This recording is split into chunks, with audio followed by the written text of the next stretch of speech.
Hello，大家好，我是尊你。你借出去的钱，他还给你了吗？无论是现金的、银行卡转账的，他借到了你的钱后，还主动联系你吗？判断一个欠债人是否有良心，应该先确定他是个合格的欠债人。如果连做人都不合格，那何谈良心之说？合格的欠债人首先要是人，有难时你帮了他一把，这本身就欠了你的恩情。虽然没让他滴水之恩涌泉相报，但心怀感恩还是要有的，对帮助过他的人存感恩之心，这是一个合格欠债人的底线，这样的才可称之为人。合格的欠债人会主动写借条，多数民间借贷都是熟人之间，凭的全是人情。当别人慷慨帮你时，就应主动写上一张借条。别人没有要求写，是对你的信任，你主动写了，是对朋友的感恩，也是对自己信用的承诺。合格的欠债人会定期联系朋友，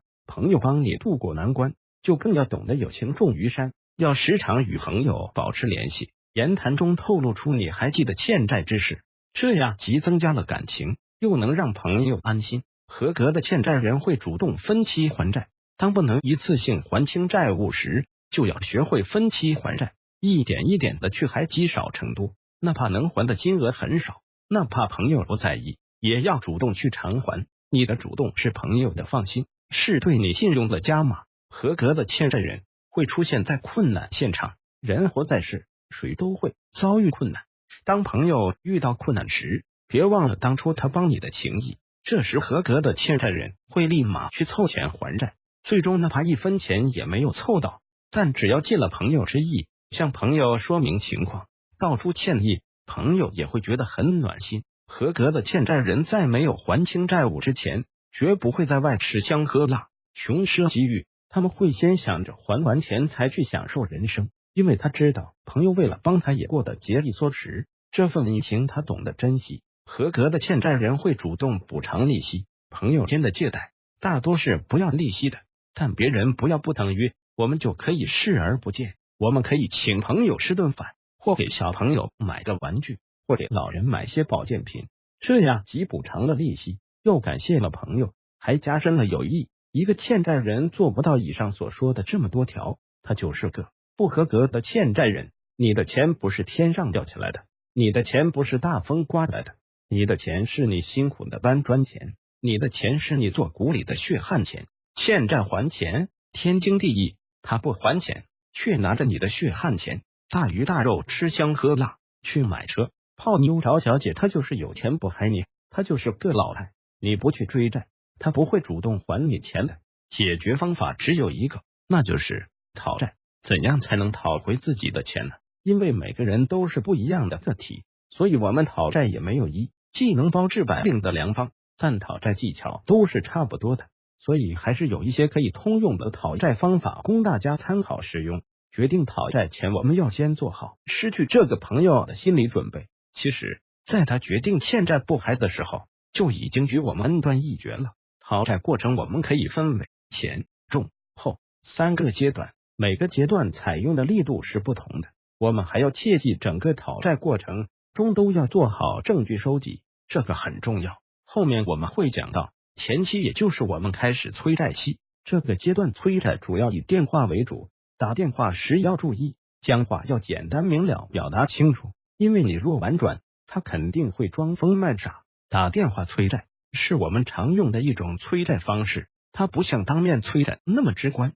喜怒可以直接表达出来，也没有网络催债那么随意，能给双方长时间思考的余地。相比来说，打电话催债不如当面催债，但又优于网络催债，所以在各种催债方式中是用的比较多的一种。但如果想要电话催债有一定的成效，那打电话催债的技巧还是要掌握一些的。首先，打电话之前，我们要确认好欠款金额，有欠款账目的，最好翻阅一下，再了解一次债务的详细情况。没有账目的，脑海中也要过滤一遍产生债务的事中，什么时候借的，什么时候还过，现在还欠多少，这些都要清清楚楚。只有这些明确了，在电话催债时才能应对自如，这也能间接告诉对方，这债你一直都记得，而且很当回事，不会轻易放弃。确认完债务金额后，就是选个时间打电话了。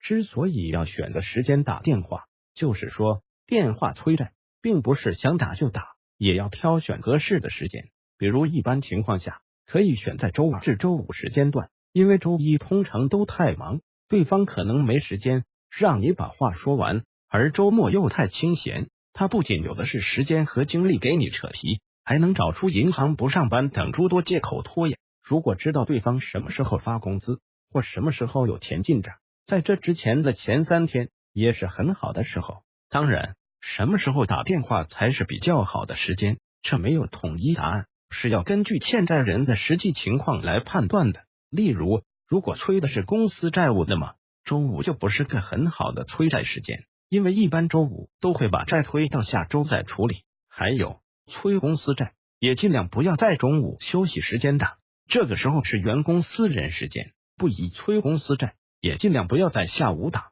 上午会比下午好些，因为一天的工作安排大多都是上午确定的。再者，电话在打通交流的过程中要掌握好分寸，简单的询问，礼貌的招呼之后，就可以开门见山，直说来意了。这时不必太拐弯抹角，浪费太多时间闲扯。等你说完后，对方一定会说话，可能会找借口，也可能会给你扯别的。不管他说什么，你只需倾听，别去阻止。只要你不把他说的放在心上，不要信就行。听他说完后，你可以对他说的表示同情理解，但一定要坚持你催债的决心，让他给你个还不还、何时还的答案。在电话催债时，一定要态度友好、和蔼可亲，不要表现得咄咄逼人，更不能在电话中把关系闹僵。或许对方会找各种理由不还，或许对方会激怒你，但不管怎样，你都要克制住自己，冷静应对，保持理性和友好。很多朋友不知道为什么要这样，他们通常会在电话中威胁对方或气势汹汹地把对方骂一顿，以为这样会管用，其实不然，这样做只会让催债陷入更难的境地。我们在开头已经说过，电话催债没有当面催债直接，如果是当面催债，威胁和大骂是可以给对方造成一定震慑力的，可电话催债看不到人，他只要挂断你电话，你就完全没辙。况且就算他不挂电话，这震慑力通过电话传过去也会变得很弱，有时根本就传不过去，反而还会激起对方的怒火反击。更重要的是，这样做会暴露自己的最终手段，让对方有了防备，你下次再打电话，他可能就不接，或直接换电话，让你找不到人了。在电话中客气礼貌，不把矛盾激化，是为了留一线，日后与他好相见，以便我们有机会能用别的方法继续催债。要学会察言观色，先发制人，快快了结，切忌拖泥带水。因为借钱时都是朋友，所以在我们开始催债时，一定要先压抑住内心的怒火，让自己冷静下来，用平常朋友相处时的状态讨债。毕竟这时大家都还没有撕破脸。急需要用钱讨债法，无论有没有家丑，你都要有家丑，告诉对方你现在遇到了困难，日子快过不下去了。比如最近遇到了什么事，急需用钱，钱没了，被老婆发现了，天天和你吵架要离婚。操作技巧，说的时候要注意表情、声音、情绪，如果能声泪俱下，效果会更佳。总之你要表达出过得比他惨。用此方法，我们不能羞于家丑外扬没面子，因为面子换不来朋友的良知。3. 唱双簧讨债法，找自己的爱人、亲人或朋友和你一起，2个人一起进行讨债，一个唱白脸，一个唱红脸，或者另一个人只是占场子，由你一人既唱红脸又唱白脸。操作技巧，唱红脸的人既要凶又要言之有理，保持良好素质。唱白脸的人一般是对红脸人说话有分量的人，能善于把握火候。若是一人兼唱红白脸，则要机动灵活，达到目的就可，不要太过。4. 人情讨债法，借助你们共同圈子里的朋友，把你的家丑传播给他，向对方传递催还信息。通过欠债人的爱人、情人、好友、亲属、同事、下属等与他关系密切或重要的人，向他施加催还压力。最好先从家人开始，再向朋友、同事外围扩散，免得一下子逼急，更不利于我们要回欠款。5. 激将讨债法，找到欠债人的性格特点，从此方面下手，以语言刺激对方，让他感到不还你钱，已直接损害了自己的形象和自尊心，以此逼迫他还钱。操作技巧只是用言语刺激，不能有人身攻击，语言要做到切合对方的特点，态度要做到和气友善。6. 有多少还多少讨债法。讨债时，如果朋友说没有钱，那就有多少还多少，哪怕几块钱也要接着，剩下的可以和他约定分期付款，逐步还清，